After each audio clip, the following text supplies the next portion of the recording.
How you doing? I'm doing well. Thanks for having me. Hopefully I can live up to the term great guest. Great. Well, you're following Chris Falk. I think you can handle that. Mike Morgan and Chuck Van Heck. Well, it got better as they went on. We got to the mountaintop. Yeah. Yeah. You know, it's the Mount Rushmore. Yeah, the Mount Rushmore. You're the fourth face on Mount Rushmore. All right. So anyway, Coach, 8th season, I believe, or 9th?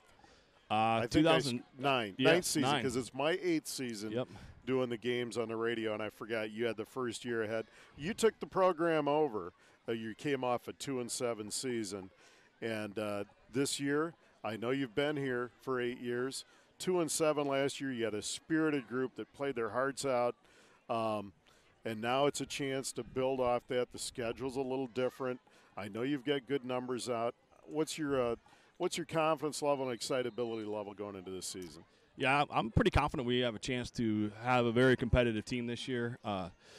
Looking forward, it's a schedule that's a lot.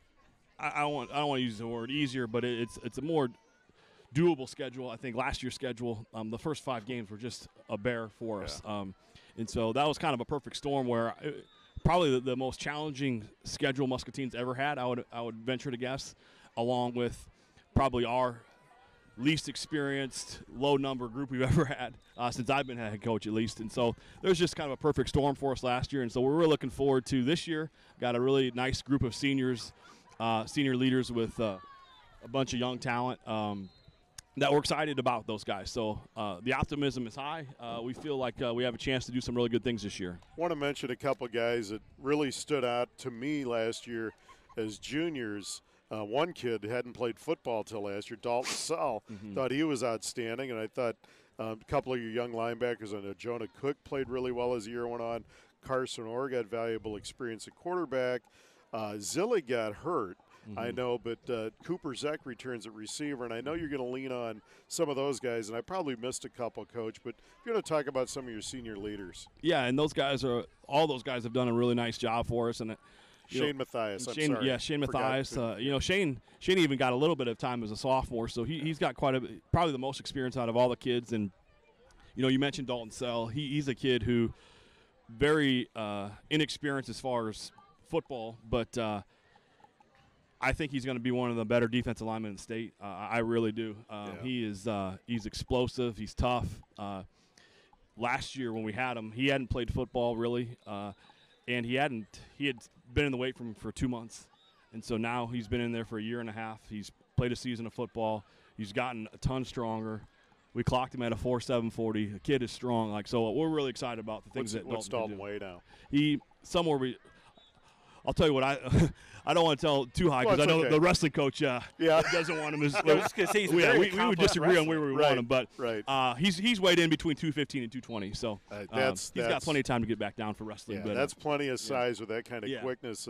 It's kind of in the mold of Zach Clements and those types of players. Yeah, very similar. So disruptive in the past for you, so that's exciting. Yeah. Carson Orr got some valuable experience at quarterback last year. And I'm sure this year it's going to be, you had a really explosive playmaker in Gavin Ashley. It'll really help Carson if he has a couple of guys like that can make plays. But what are you looking for Carson? Just maybe, a little accuracy, standing in the pocket, and things like that? Yeah, Carson, the growth that he's made in his 4 years has been tremendous. Just all the way around from a physical standpoint. His best attribute that he brings to the table is his head and his brain. He's a very quick thinker. He can process a lot of information quickly. And in our offense and what we ask him to do, that's a huge asset. And so, maybe where he might lack physically in some areas, he makes up for it by the way he's able to think. But he's done a tremendous job getting his body to where it's at now. If you would have seen him as a freshman, to project him as a starting quarterback, that would have been tough at that point. But he's really put the time in, and he's had a really nice offseason, and we're excited. He looks like $1 million. I see him all the time. I mean, he looks really good. Well, and you've got this group of senior leaders, and it's been fun for me to watch these guys. These are your junior and senior class are the 2 8th grade classes that I coached when I was coaching in your program, and to watch these kids grow. You mentioned Dalton and coming back to the game. Shane Matthias, who we kind of pegged as an 8th grader, we're like, this kid, he's got it. He's tough. Yep. He's intelligent. He's a leader. He's a quiet leader, but he is a leader on the field.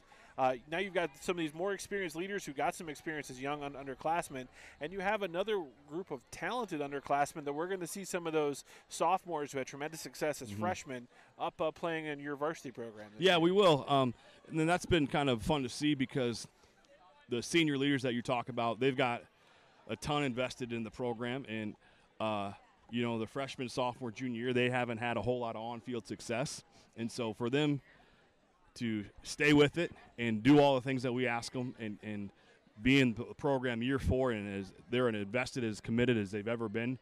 So that's, for me as a coach of them, that's exciting to see. And so one of the things we talked about in the offseason is we need to have more competitive practices.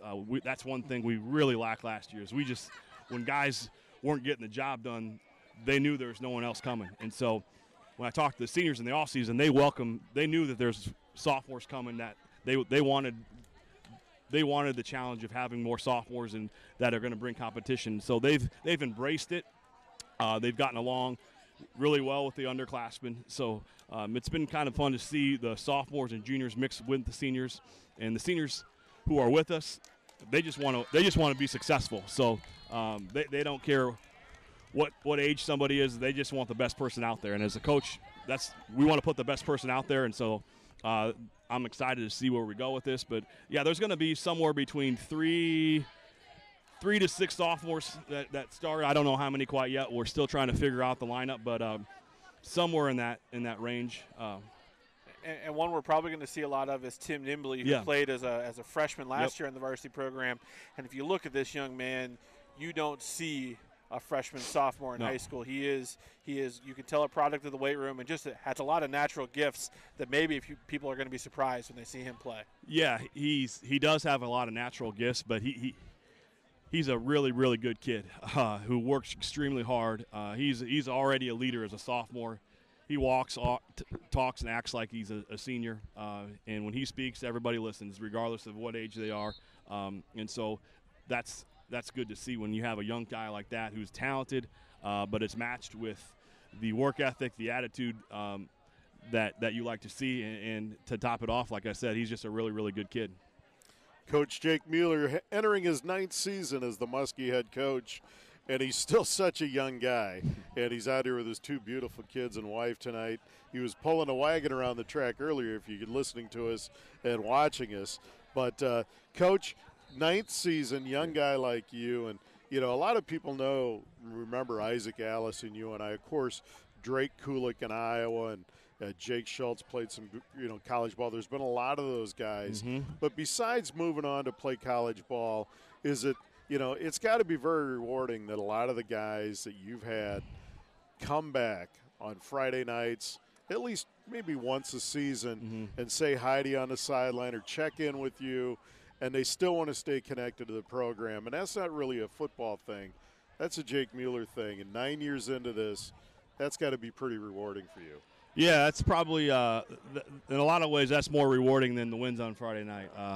That's why you get into it, and we've had a lot of tremendous kids. Some of them have been good football players, and some of them haven't been. But they're still great kids, and so it's been a lot of fun watching them grow up to be good citizens and productive adults. And you mentioned a few guys like last year. Paul Gendrich came back. I believe he's a captain in the Marines. And he came back to watch a game last year, stopped in my office. Rafael Benitez is a teacher. He's kept in contact. So there's just a lot of former players that it's been fun to follow them as they've gotten older. And I appreciate the fact that they've reached out back to me to keep that relationship alive. That's awesome. Great stuff. And, folks, nobody runs a better program top to bottom than Jake Mueller, and I can safely say that. And if you've got a young man that wants to jump into the football program, whether they start, whether they play a ton, and I've had kids do both or whatever, they appreciate what they garner out of the full-blown football program here at Muscatine. Thank you, Brian. Well, and it's not just players who have come back. You've had Matt Schultz, who left to become a head coach at Louisa Muscatine, and for one reason or another, the scheduling conflict, that being a head coach didn't make a lot of sense. You get Matt back on your staff, which is a huge asset for you. That's huge. It really is. And, I know Matt is glad that he had the opportunity to do that, and I think he's glad to be back as well. you know, it was a huge loss not having him last year. We had great coaches still, but anytime you get a coach like that who's high of a caliber coach, and it just really kind of mixes well with our staff. And that's been a huge asset to have him back in our program, no doubt about it. And just last kind of football thing, you know, one of the things that Iowa has done in the last 20 years is they've allowed you guys to go to team camps where you can wear pads and actually get some physical contact in the summer months. You went to Central College camp again or was it Simpson this We actually summer? went to Simpson this year. Yep. Simpson this summer. What's that like to get that opportunity midsummer to actually get doing some football activity? Yeah, that's huge, especially since the state took away 2-a-days and they took away about 10 practices, and so it's almost a necessary evil at this point, because to get ready for week one with so few practices, it's very, very important, and especially in a year like this year where we're going to be inexperienced and have a lot of holes to fill. And one of the things we do is I like to go to a different campus every year. So we went to Simpson this year. Last year we went to Central. We went to Grandview the year before. So I want our kids to get on college campuses and see all these different schools. So if you're a sophomore or junior, you've been to multiple schools and get a chance to see what college life is like. And so there's that side to it. And we do have requirements off season that they've got to get to. So they got to earn their way there. It's not just handed out that everybody gets to go. And one of the things that gives me a lot of excitement is it's a varsity team camp with varsity off-season standards, but I opened it up to sophomores to see if any sophomore, if they want to meet varsity off-season expectations, and I thought we would have 5 to 6 kids that would do it. It's a pretty big commitment. Like we're talking from February to end of July, and we had 22 sophomores who made that commitment, which is fantastic. That's saying a lot. So it says a lot about that program, who has had a lot of success as youth players. I know they were the team that got to travel to Des Moines, and they beat a West Des Moines team when Coach Stoltzfus took them as before they were part of the high school program as a non-school sponsored thing. And now we've seen they had an undefeated season last year as freshmen. And so it's nice to see they're not just relying on their physical talents.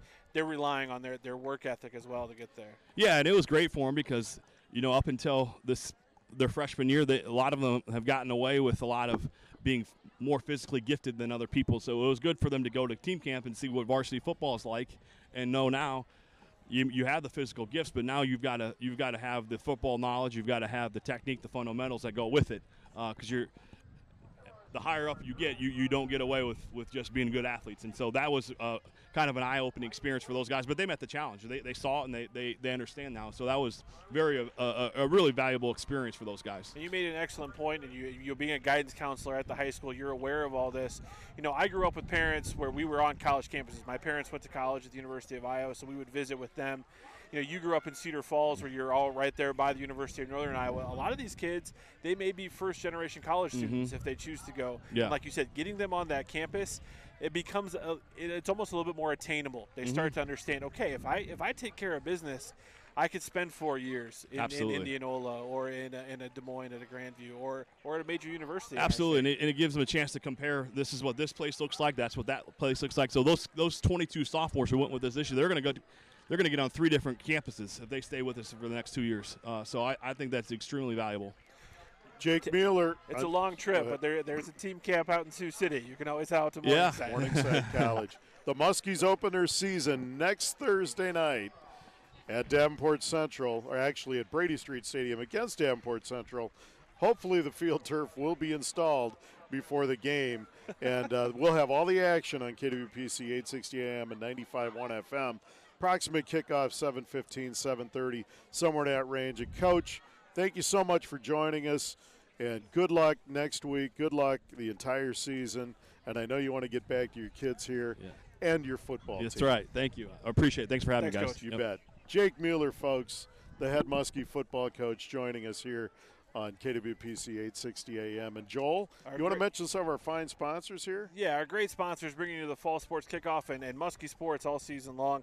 Vision Center PC, Pete's Tap, Community Bank and Trust, Kirk Butcher Plumbing, the Burrito Factory. Have you been to the Burrito Factory yet? Good. It's great. Good. I'm so happy to see them on the sponsor list. Bosch Pest Control, Trucks Unlimited, Buffalo Wild Wings, Harper's Cycling and Fitness, Toyota of Muscatine, First National Bank, Great Clips, Westside Store, Godfather's Pizza, CBI Bank and Trust, Muscatine Community College, Rivo Incorporated, great plumbers there at Rivo, Uptown Motors, non-emergency transport, and affordable metal manufacturing. Unbelievable list of sponsors. Muscatine, you're incredible. Thank you for sponsoring Muskie football and basketball all season long. And tonight you're sponsoring the Muscatine Muskie Fall Kickoff from Muscatine Community Stadium. Drive on out.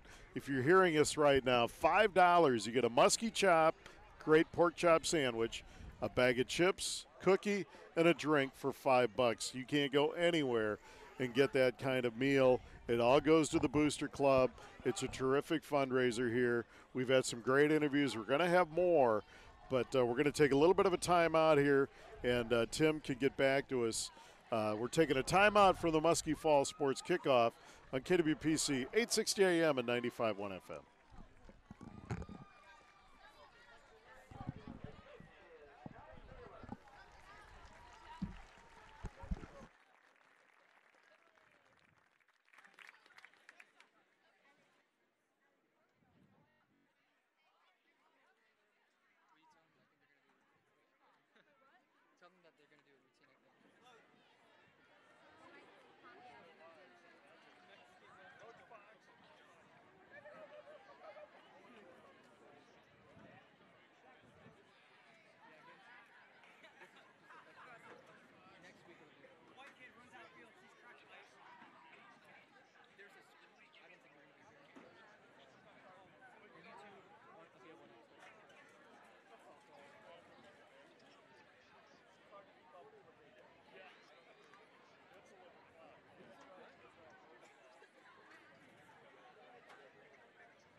Seniors of both squads and the collaboration to showcase each team's skills and hard work they put in over the summer.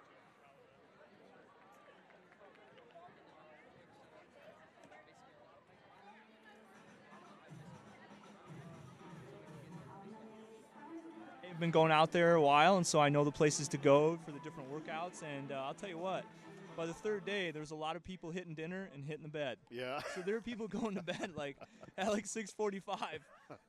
And I was getting a text at 6:50, Coach, don't have to room check me. I'm in my bed if you want to come now. I saw a great picture. I don't know if it was the end of the trip, but I think the guys were all wearing a shirt and tie.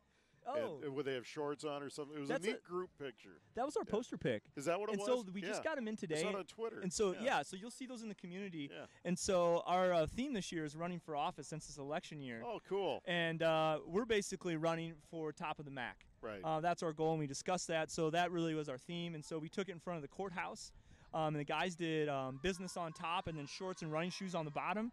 And then the seniors on the picture have opened up their dress shirt to show their racing jersey, and then the lower classmen guys are behind them on the steps of the courthouse. You've had some great runners just the last few years, and I'll just mention a couple, and I know I'm leaving a few out, but Alex Batista 2 years ago, and of course Tyler Olson a year ago. Who do you look for to spearhead your team this year? Yeah, I would say who's really picked up their game. It's not really one person, but it's definitely a group. And the senior leadership by Tevin Tover, I'll mention first.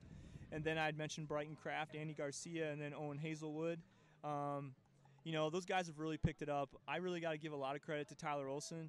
I told him the biggest challenge this year isn't going to be to replace the running of Tyler Olson. It's going to be able to replace his leadership.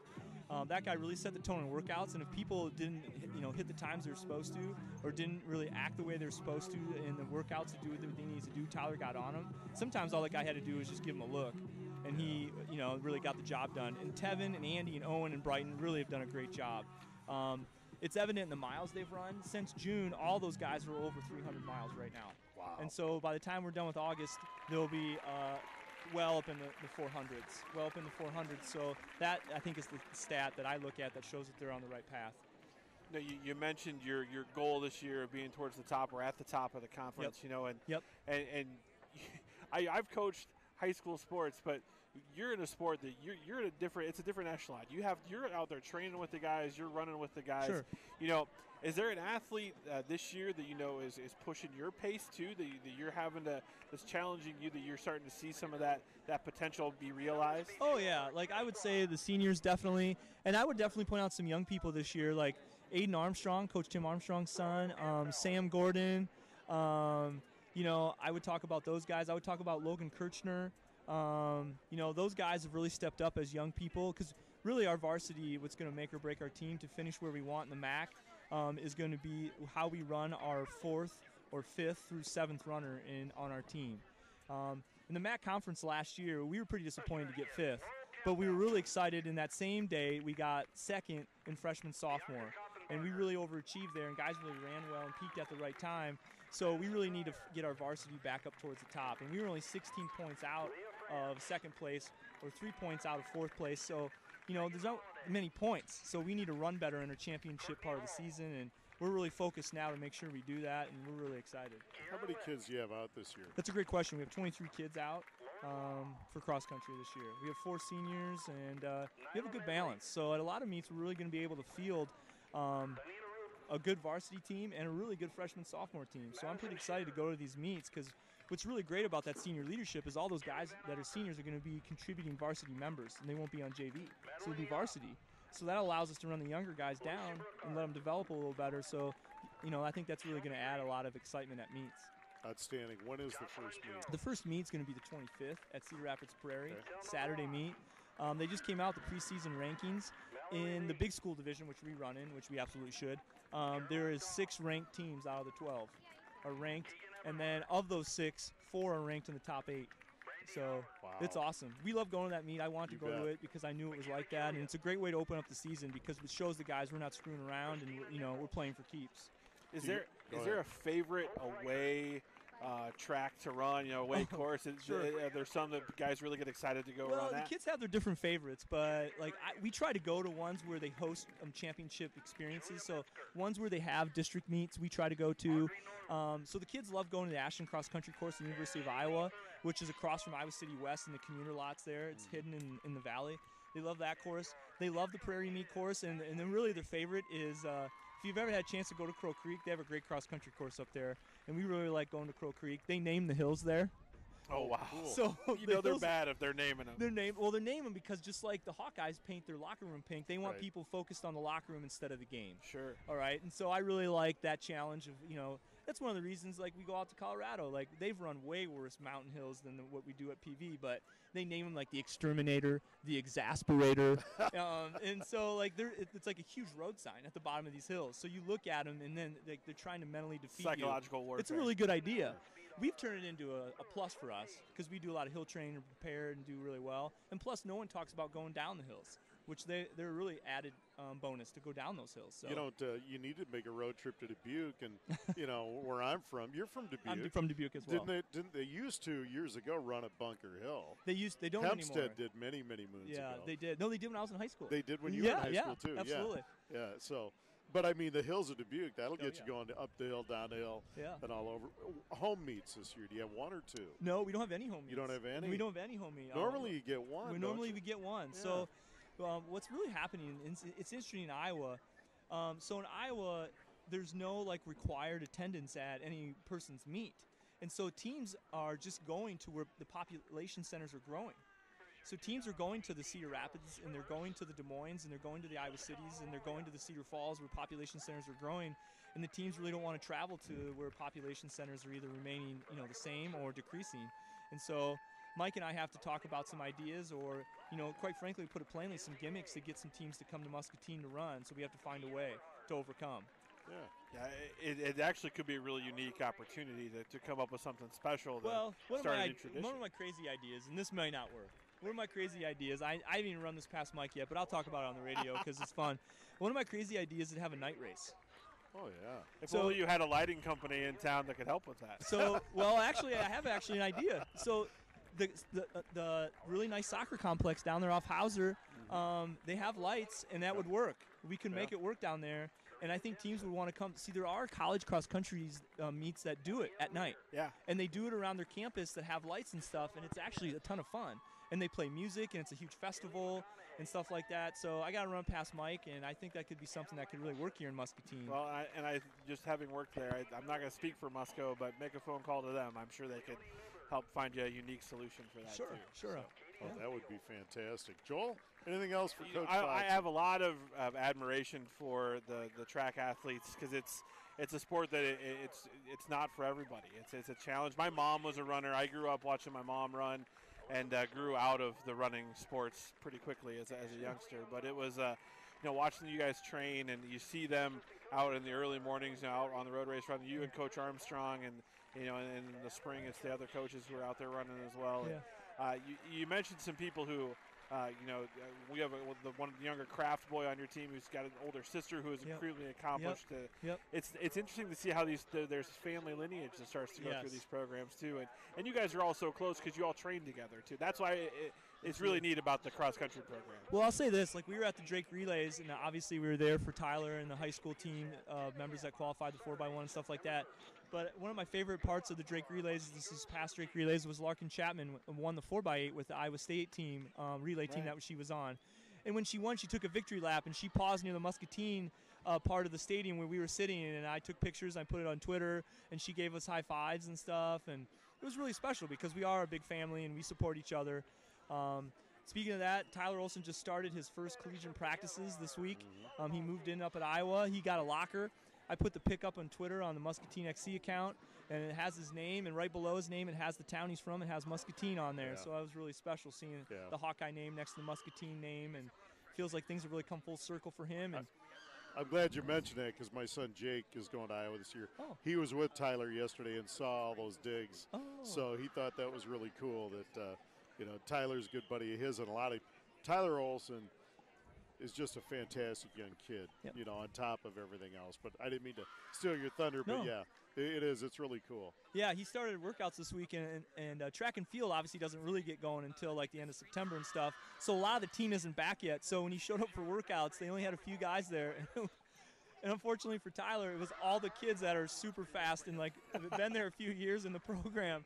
Didn't go home for and the so summer. like I'm trying to imagine a workout, which I've never been a part of with Tyler Olson, in which he struggled to keep up. But I think that might have been happening to him. But knowing Tyler, he went back to his room and he's thinking about how he can prepare to not have that happen again. Oh yeah, like He's I know such a hard Tyler. worker. Yeah, I know he probably put his full effort in, and I'm sure he did a great job and stuff like that. But I'm really excited for him. Like some of the guys he ran with are guys that we would talk about on Twitter. We saw their times and how well they ran, and one of them ran in the USA Track and Field Championships, Carter Lilly, and he was a great Iowa runner for Sioux City. And he actually delayed graduation so he can come back next year. He redshirted so he can come back next year to run for the Hawks and try for a Big Ten championship. So that's who Tyler was running with yesterday he's for a Sioux workout. City East guy, I believe. Yeah, he actually, was a 400-meter champion and an 800-meter place winner. And my college roommate was one of his track coaches. Yeah, Tyler is only a few places, like 2 or 3 places behind him in the all-time 800 list for Iowa times. So it's exciting that him and Tyler got to run against each other or with each other yesterday. So yeah, and Tyler is a kid who will come back in the summer and help push your kids in your program. He won't leave the program. Oh behind. no, he was here all summer working with us and stuff like that, and he'd be here, and it was awesome. I'm glad to see him go because I'm excited to go watch him run some indoor meets. They have like a lot of indoor meets for people to watch. This actually before Christmas and after. So should be great. Coach Chris Fox, and thank you so much for joining us, and best of luck in your 2018 cross-country campaign. Thanks, guys. You guys are great. Thanks, Chris Fox. And Coach Fox, and of course, nobody works harder than Coach Fox in here at Muscatine. There's no doubt about it. Thrilled to have him on. Yeah, you got the marching band taking the field on the track here, getting ready.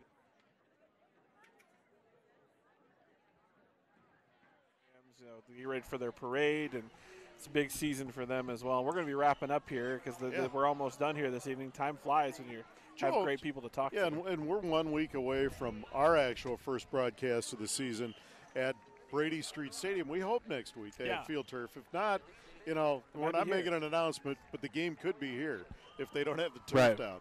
But I want to mention some of the game event sponsors. We'll go through this next week when we're on the air, but I just want to highlight them here. Highlight sponsor of the game, Toyota Muscatine. Red Zone sponsor, First National Bank. Kickoff sponsor, Westside Store, Godfather's Pizza. Starting lineup sponsor, Great Clips.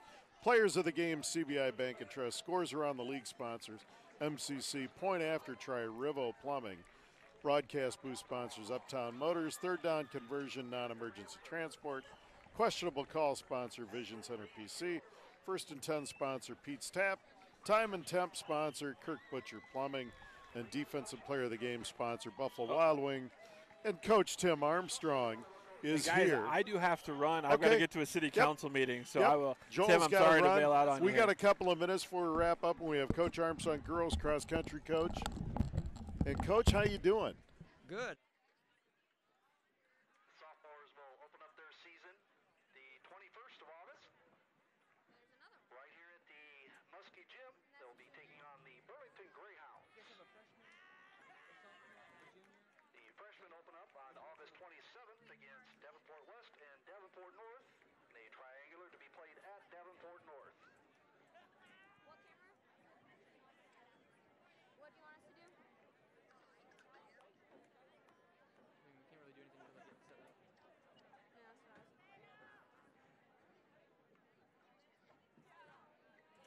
I said find the band. Is he telling us to find the band over there? And now let's meet our varsity volleyball team. Kaylin Avis. Kendra Eller. Abby Falk. Veda Fridley. Haley Jarrett. Kira Jones. Veda Matos. Riley Moss. Emily Nitzel. Madison Peterson. Hannah Reynolds. Kaylin Salyers. Kayla Schultz. Natalie Trago. And Hannah Wieskamp. Assistant coaches are Alyssa Castle and Megan Beauchamp. And the head volleyball coach, Tim Martin.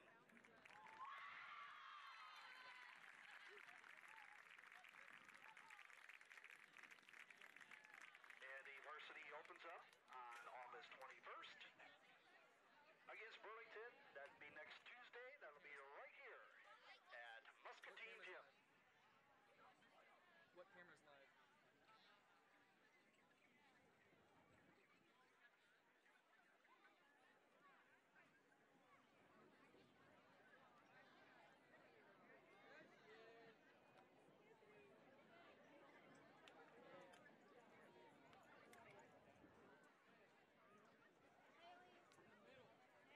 She's there. Really? I saw her earlier too.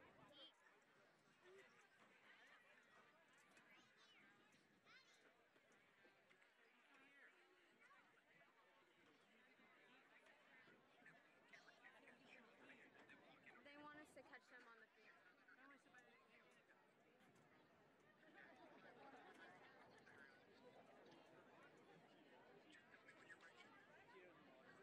I mean, I guess we're ready now. It's kind of a wide.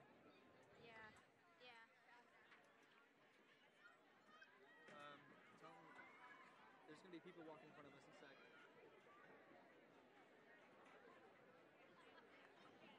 See, what I'd like to get is something like that Oh, to yeah. use.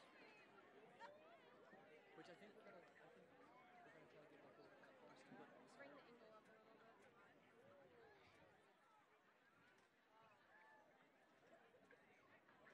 All right, Muskie fans, everybody on your feet. Here comes the mighty Muskie Marching Band playing our school song, followed by the Muscatine Fight Song.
Becker, Branson Benson, Melissa Bishop, Joaquin Bobet, Naomi Booth, Abigail Bovington,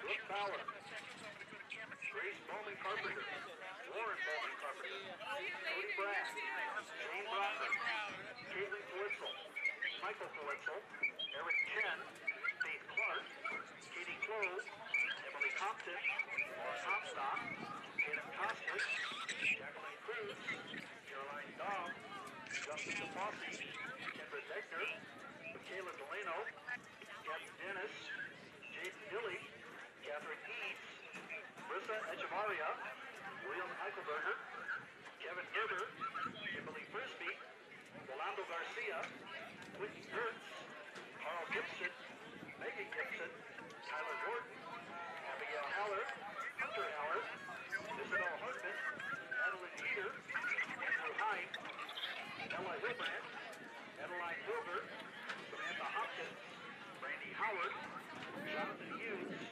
Justin Hughes, Alexandria Hurlbutt, Elizabeth Hurlbutt, Griffin Jones, Lucille Keith, Madison Keller, Andrew Kundle, Rachel Larson, Gianna Lassiter, Austin Lawrence, Lauren Weddington, Ryan Lynn, Shelby Little, Sydney Lobdell, Penelope Long, Riley Mason, Wyatt Mason, Rowan McBride, Ronnie McCoy,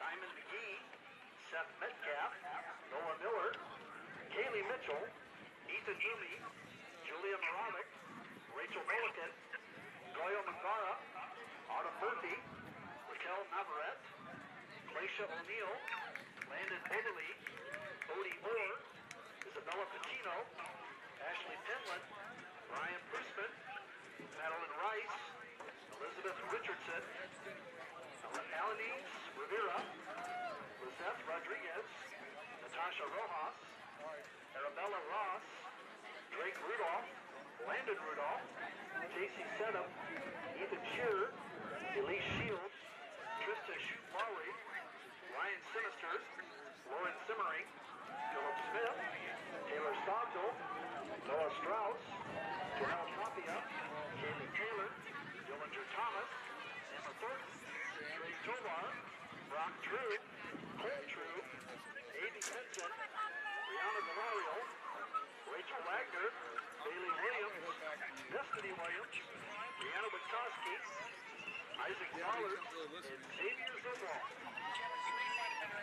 The band has a great show planned for this fall.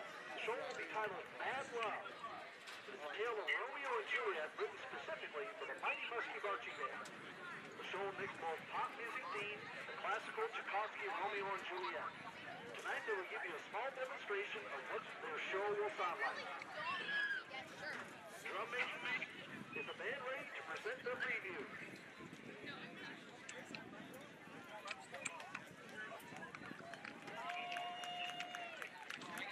Band, the field is yours for exhibition.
Camera 3, back out just a little bit, zoom out just a little